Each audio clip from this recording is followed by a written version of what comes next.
Nakatakdang makipagpulong si Russian President Vladimir Putin sa mga pangunahing lider ng mundo katulad ni Xi Jinping ng China, Narendra Modi ng India at iba pa. Ang mga lider na ito ay dadalo sa Summit ng BRICS, ang alyansa ng mga developing economies sa mundo na gaganapin sa lungsod ng Kazan, Russia sa Martes.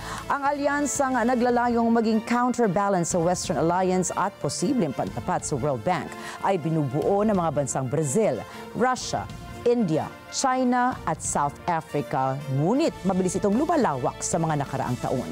Sumali na po ang Iran, Egypt, Ethiopia, United Arab Emirates at Saudi Arabia, habang ang Turkiye, Azerbaijan at Malaysia ay formal na rin nagsumite ng kanilang aplikasyon.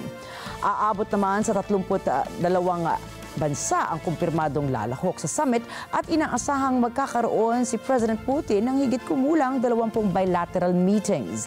Ayon kay Russian Foreign Policy Aide Yuri Ushakov, posible itong maging pinakamalaking foreign policy event na idinaos sa teritoryo ng Russia.